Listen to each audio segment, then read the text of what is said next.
I started playing Fortnite in Chapter 6 Season 1 Hunters, and since then I have put in over 100 hours into the game. As somebody who is new to the world of Fortnite, I have a lot of opinions. So today I thought it would be good to go over my thoughts thus far, the good and the bad. Today we are going to be starting with the negative, the things I don't like. Don't worry, I haven't gone full doomer on you guys. We'll be talking about good things in the next video. But for now, let's talk about the things I hate. Quick side note before we get started, I did get a new microphone, so if things sound a little different or weird, please bear with me as I dial in the new settings. Thanks, and without further ado, let's go ahead and tune in. One of the first things that comes to mind when I think of Fortnite and things that I don't like in my time playing through Chapter 6 Season 1, Season 2, Mini Season 1, and now in Season 3 is the fact that the community never quite seems to be satiated. Any changes that Epic Games rolls out are usually met with a wave of negative responses. Players think the new items are too OP, players don't like the way the new guns shoot, the new POIs are trash. It seems like each and every time the devs try to roll something out, it's compared to what came before. And that's okay, that's only natural. But a lot of people seem to form these opinions about what is in the game based purely on nostalgia, not actually going in and experiencing what the game has to offer. Now, don't get it twisted, I am already experiencing the effects of being nostalgic in this game. Chapter 6 Season 1, as of right now, is my favorite season of this game I've played.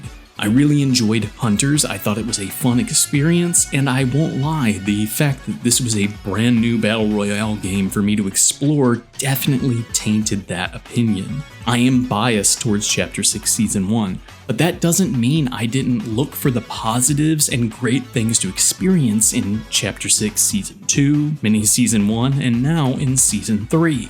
I personally think that the player base is way too vocal when it comes to negative things and doesn't usually give Epic Games their flowers for keeping things feeling fresh and exciting this far into the game's lifespan.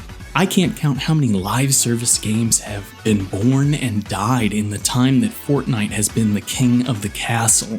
And for the game to have that much longevity this far into its lifespan, they have to be doing something right. Of course, there will be things to criticize and things that don't go as planned and players have a negative reaction to, but I think that on the whole, players are way too reactive and way too nostalgia blinded. Another thing that I dislike about Fortnite, and to be honest, this really bothers me, is its reliance on bots. For those of you that don't know, there are many non-player controlled characters in any given Battle Royale match. These AI-controlled bots make the overall experience worse, in my opinion. I've talked previously about how my brain is a little weird and I will fight bots and kind of go into single-player video game mode because it is so easy to defeat them. And then when I come across a real player, my brain is frozen, my eyes are glazed over, and I get wiped. I mean, I am just taken out. Is part of that a skill issue? Absolutely, I'm still not that great at the game, but would I have a better chance of being prepared when that fight came if I was fighting other players the entire match? I think so. I understand Epic's argument for bots. They want to make sure that matchmaking times remain low no matter which mode the player chooses, but I think I can speak for everyone when I say that we would be fine waiting a few extra seconds if it meant we had more players to play against. This is especially irksome for me because I feel like the entire purpose of a Battle Royale game is to go head to head with other players. If you're spending your entire time farming bots, you are not getting that high stakes, heart pounding, blood pumping, action blockbuster gameplay that a Battle Royale game can deliver.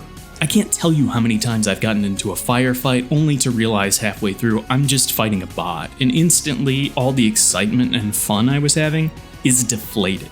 Now I know bots do serve a purpose, I think there is a time and a place to use them, but they need to be in controlled playlists. Something like a beginner's playlist or a casual battle royale mode with bots is totally acceptable. But time and time again, in just the short time I've been playing the game, I have seen bots flood into lobbies and ruin the competitive integrity of the gameplay. I've seen it in Battle Royale, I've seen it in OG, it is a plague on this game and drags down the overall experience. I would love to see Epic Games relegate bots to only specific playlists that are clearly labeled, but be sure to let me know what you guys think in the comments down below. The last thing I want to talk about today is not a new subject by any means, but I think it is important for me to get my thoughts out there, especially as a Fortnite content creator. Fortnite is a free-to-play game, but it is the most aggressively monetized game I have seen in a long time. There is constantly new stuff being shuffled into the item shop to purchase, new collaborations with famous artists, and what are we up to now, like 4 battle passes? I'm fortunate enough that I have enough money that I can purchase the crew pass and just enjoy what the game has to offer. And of course, when I do so, I use creator code Haunted House in the item shop.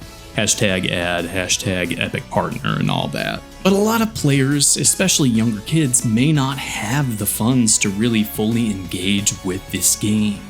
The fear of missing out, or FOMO, in this game has to be immense for the younger player base. And I can only imagine how much pressure they feel to make sure they have the newest, coolest skins. I'm old as dirt, so I didn't have to deal with this growing up, but I still faced an enormous amount of peer pressure to kind of keep up with my friends in school.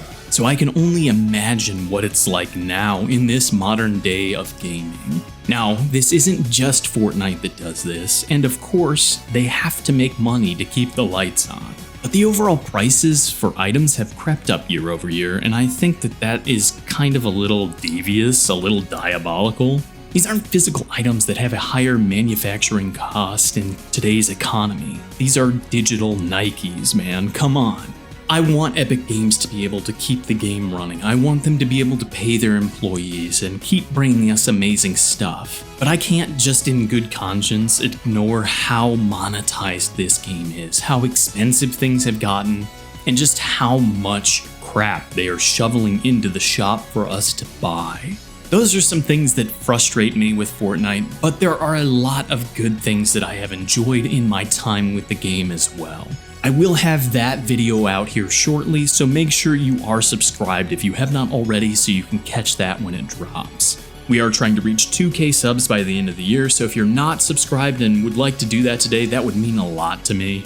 And make sure to give me your gripes with Fortnite down in the comments below. Let's not make it too intense, guys. Don't get into fights or anything. Keep it civil, but I think sometimes it is good to air your grievances just so you can get that opinion out there and not just carry it around with you. But with all that said, I'm gonna go work on that other video. Thank you so much for taking the time to watch today. And as always, make sure to eat well, stay hydrated, take care of yourself and those around you, and I'll see you in the next one, friends.